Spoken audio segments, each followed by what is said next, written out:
안녕하세요. 50대 후반의 여성입니다.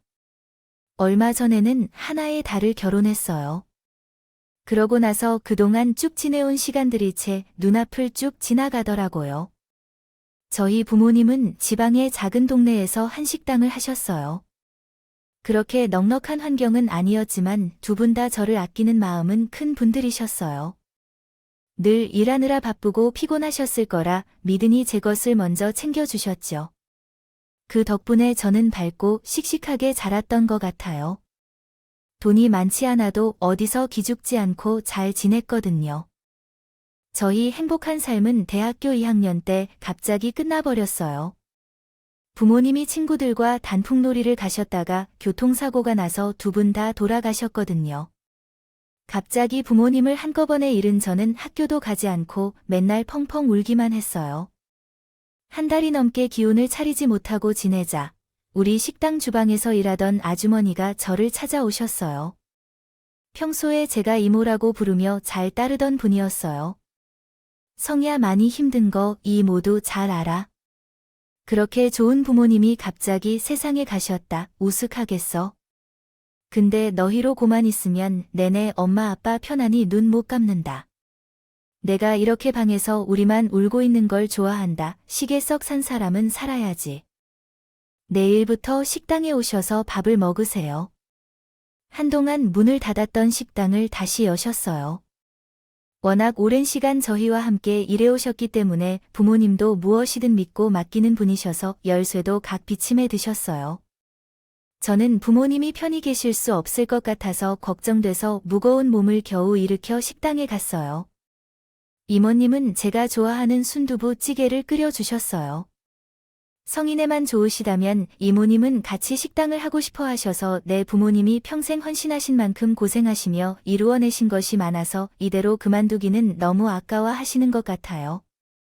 저도 이 나이에 다른 곳에 가서 적응하는 것이 힘들고 당신이 카운터를 담당하고 홀을 책임진다면 주방 역시 임무가 있어야겠죠.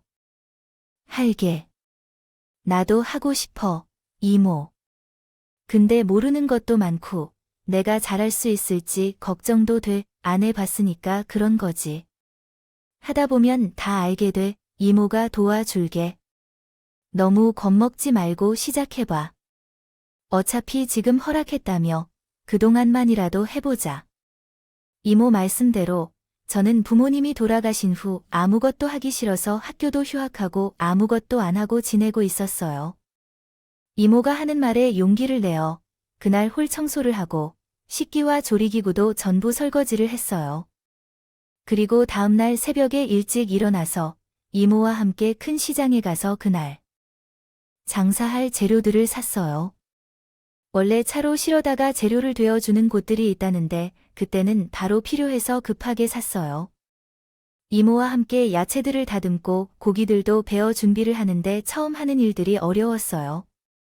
이런 걸 엄마 아빠가 매일 하셨구나 하는 생각에 또 눈물이 핑 돌았어요. 하루 종일 이모와 장사를 하면서 계속 부모님이 떠올랐어요. 처음에는 눈물이 많이 난 것 같았는데 바로 있어 보니 엄마 아빠와 함께 있는 것 같고 점점 마음이 편안해지더라고요. 그래서 결심했어요. 내가 오늘 실수를 많이 했지만 그래도 내일은 더 잘할 수 있을 것입니다. 같아, 나 좀 많이 도와줘 줄래? 내가 결심한 대로 이것을 모두 마음 놓고 할 수 있도록 도와주고 말해줄게. 솔직히 나도 다른 곳에서 취직하는 것에 걱정이 돼. 하지만 우리가 서로 잘해부자로 성공할 수 있을 거라고 제 손을 꼭 잡아주셨어요. 제가 음식을 만드는 것도 배우고 매일 밤 하루를 지낸 것도 배웠어요. 작은 식당이지만 다양한 일을 신경 써야 했어요. 특히 위생 관리는 정말 철저히 지켜야 했어요. 정리도 제대로 안 하거나 음식물 쓰레기를 잘 처리하지 않아서 몇 번이나 이모한테 혼났었어요. 그래서 너 이렇게 하면 식당을 못한다. 며 식당은 무엇보다도 청결이 제일 중요하다며 말했죠. 그래야 음식의 맛도 좋아지고 아무리 맛있는 음식을 만들더라도 이렇게 더러운 상태로 유지하면 고객이 떨어질 거야. 알겠어요. 앞으로 조심할게요. 저는 그때마다 부모님이 얼마나 가르쳐 주셨는지를 상기하며 앞으로는 더 잘해야겠다고 다짐했습니다. 그리고 학원에 다녀왔어요. 그러니까 3달 정도가 지나자 제게는 일에만 정신을 쏟을 줄 알았었죠.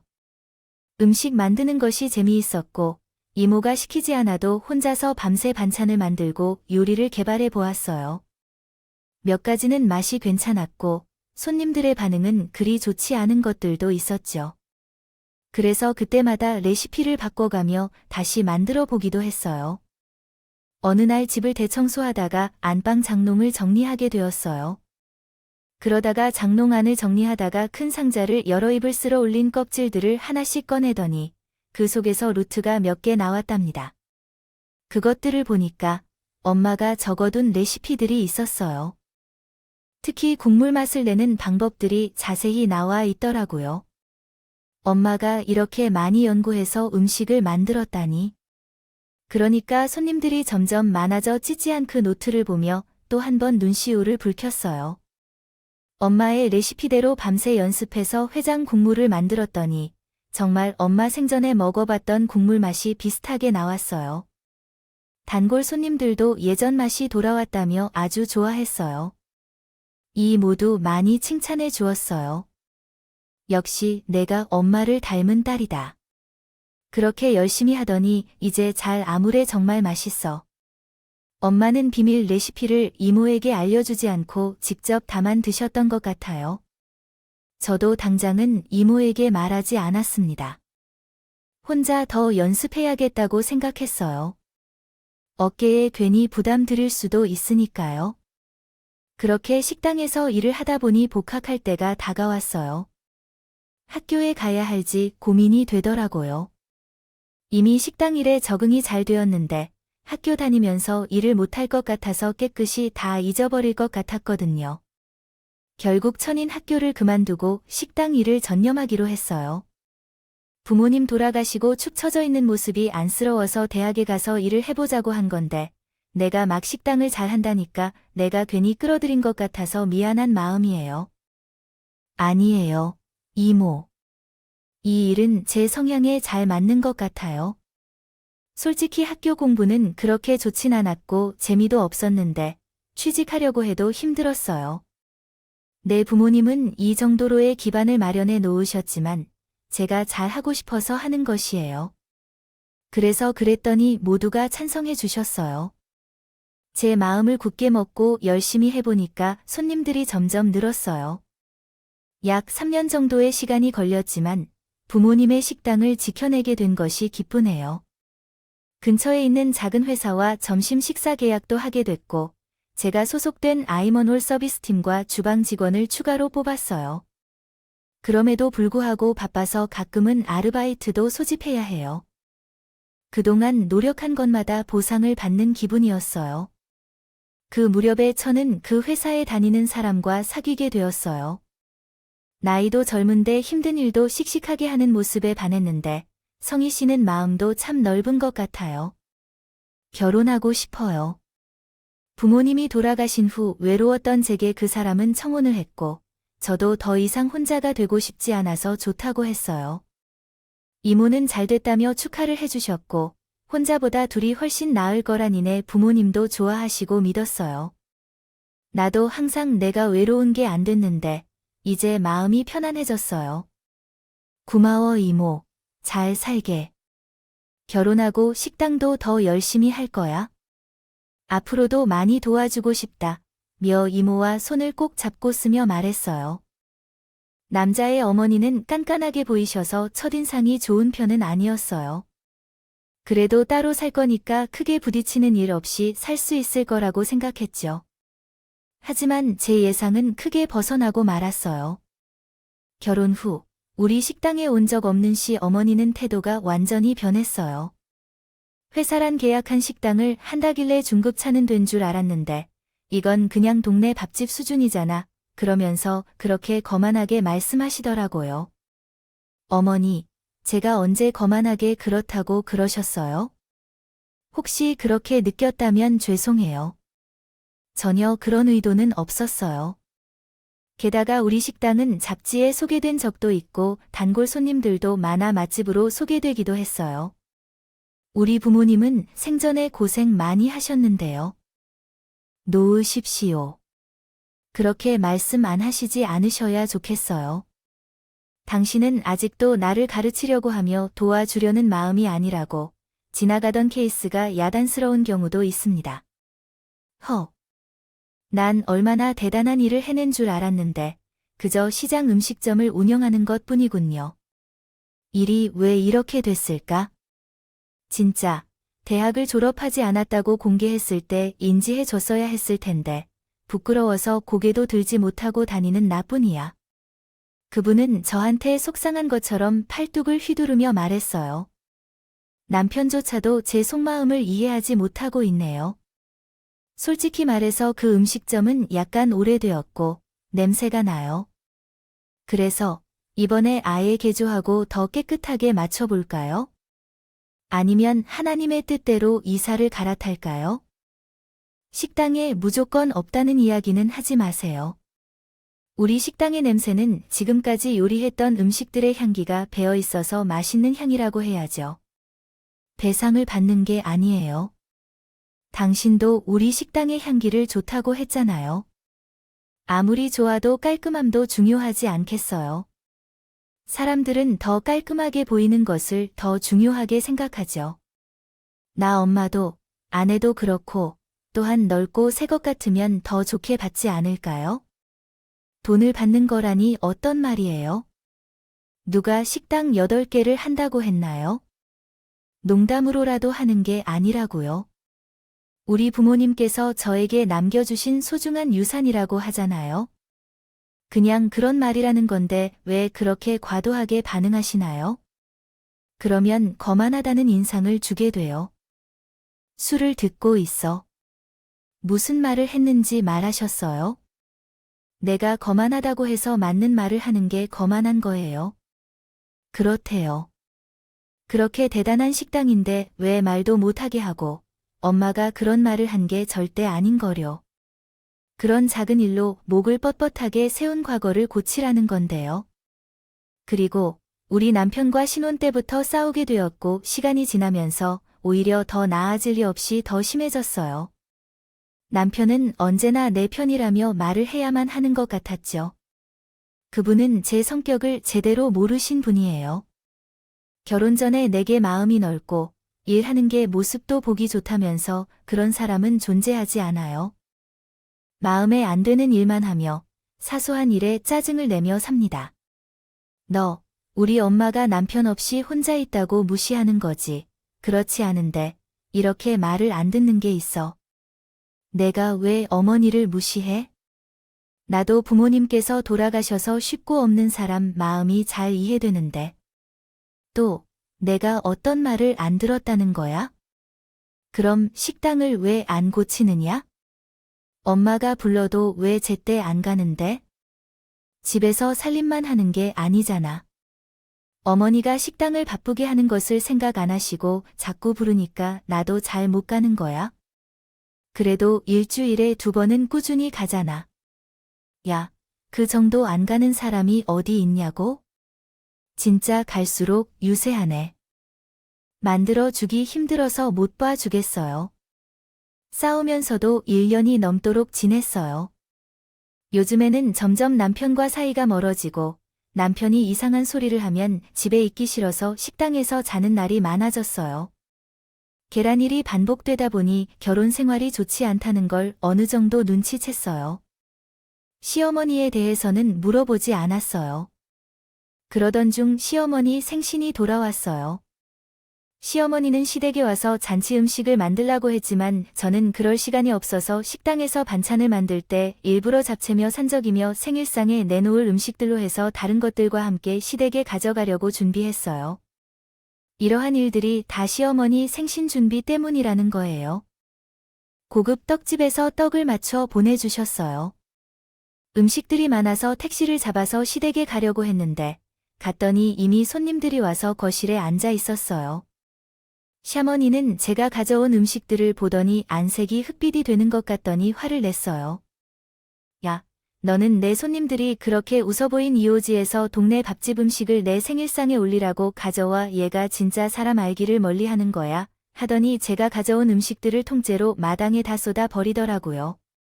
이모가 해주신 덕도 전부 다였는데 설마 아무리 식당 음식을 잘 알아도 내 생일인데 지가 생각이 있는 내면 그래도 식당 음식은 안 가져오게 할 줄 알았다. 하지만 이게 어찌 가능한 일인가요? 만약을 위해서 제가 우테루 레스토랑에 예약을 했으면 어떻게 했을까요? 그런 다음에 네가 다시 너희의 저렴한 음식을 먹으려 할 때 다시 내 집에 들이지 말았어요.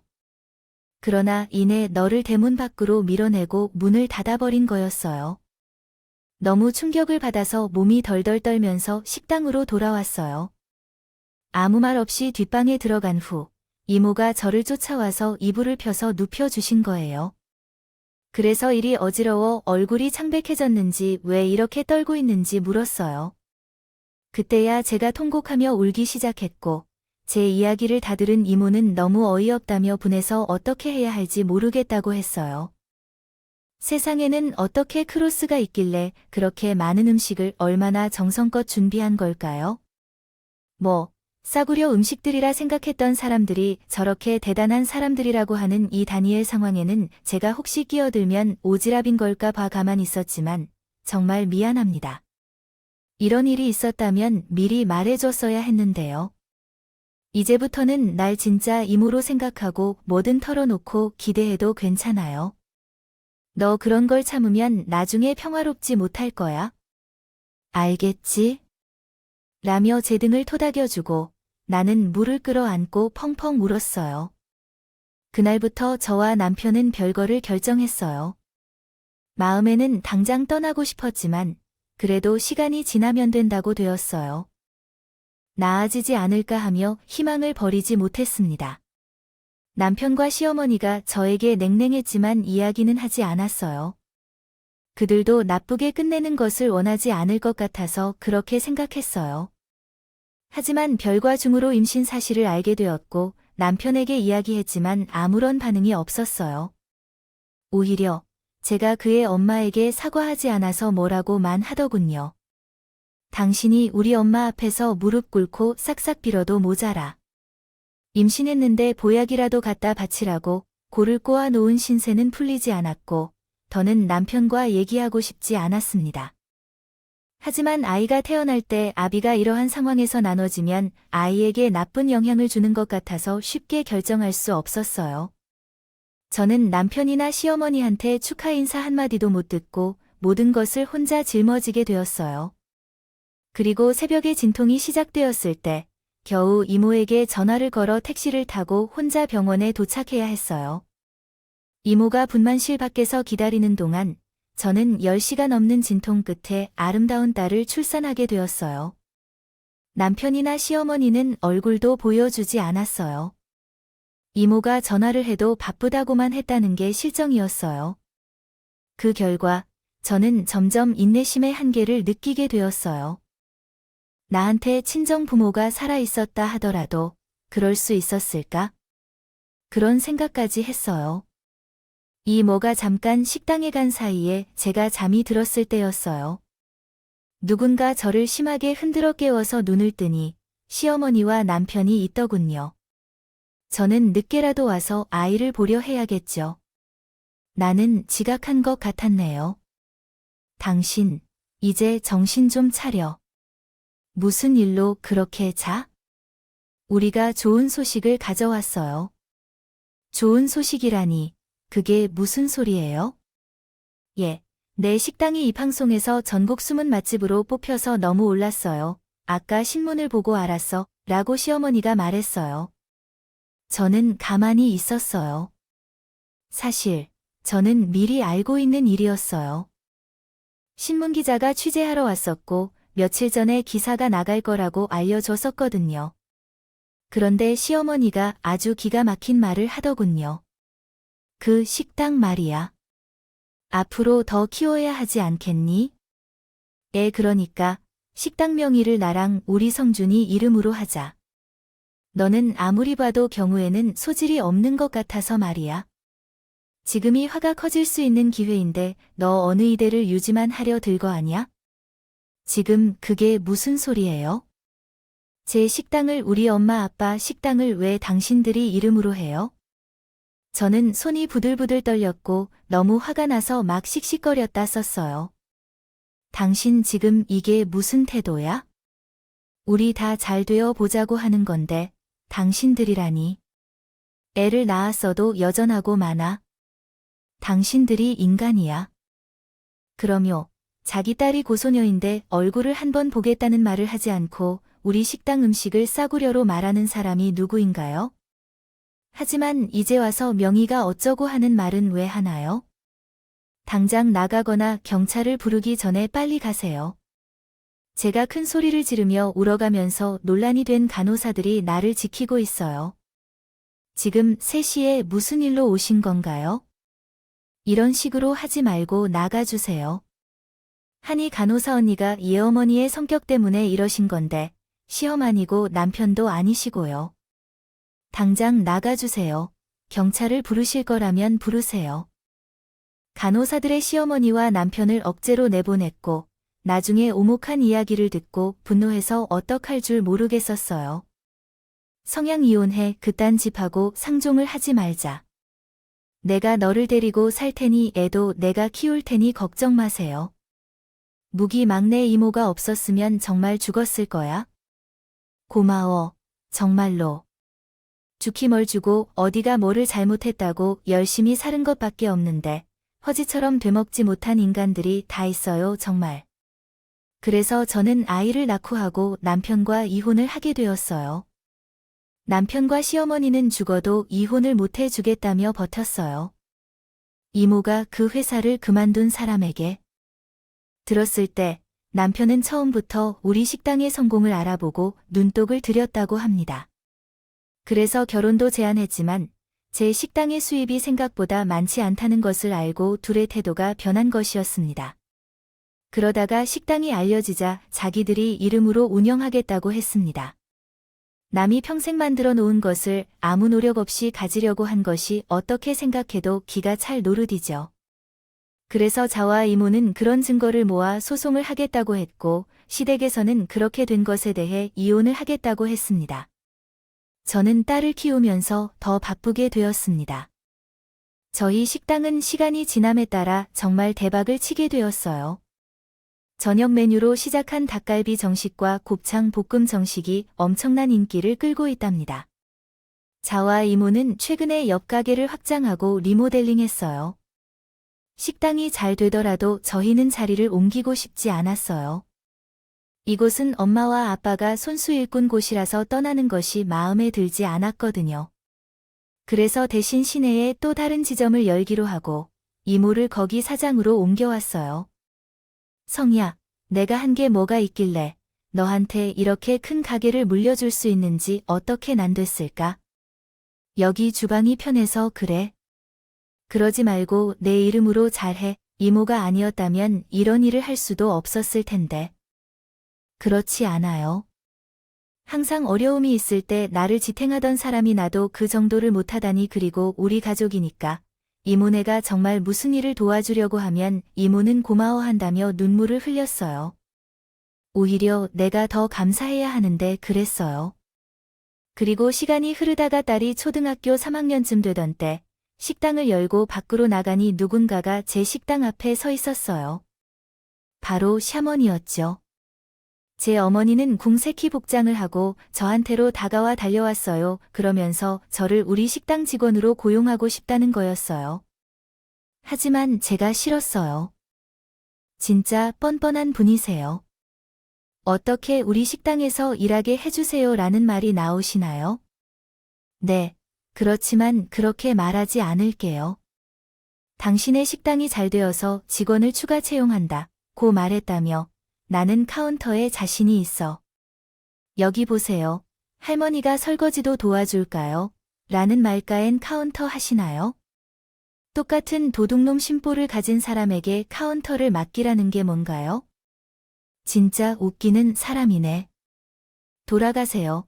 하고 냉정하게 거부했는데 그때같이 어머니는 제 팔을 붙잡고 나를 놓지 않았어요. 넌 어떻게 예나 채임이나 이렇게나 하기만 한 이런 사람에게 여기 들어오라고 하지도 않고 어떻게 내 여자를 도와야 하죠? 소녀를 한 번 보러 온 적도 없고 아빠 얼굴을 한 번 보여준 적도 없는데. 그런데 이제 와서 뭘 해야 할지 모르겠어요. 돈이 급한 것 같은데 어디 가서 일자리를 찾아보세요. 그때 누가 내 이름을 불러서 왔었어요?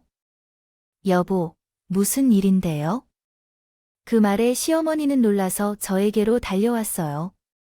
1년 전, 나는 시내 식당 근처에 있는 변호사 사무실에서 사무원으로 일하게 되었고 재열하는 제 친구를 만났어요. 난 남편이 꽤 잘 나가는 변호사들과 사귀고 있고 인맥도 좋은 사람이었어요.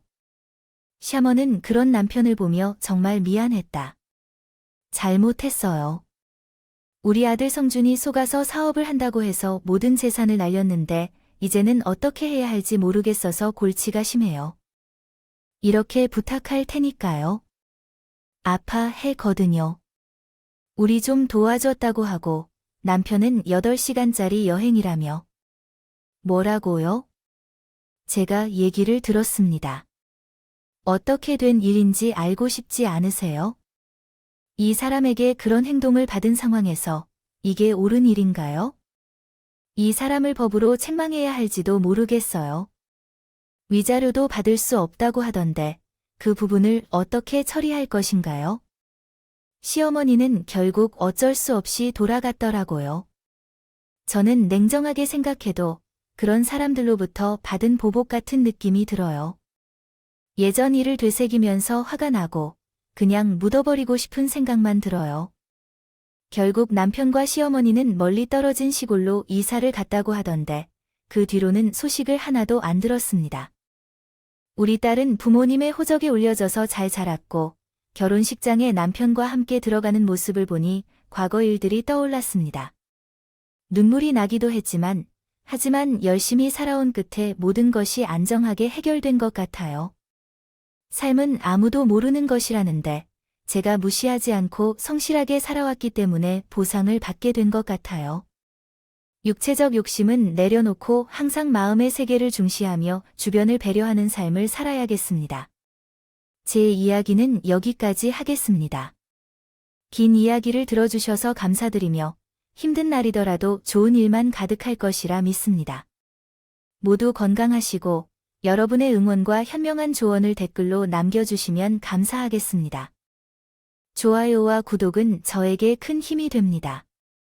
오늘도 좋은 일 가득하세요.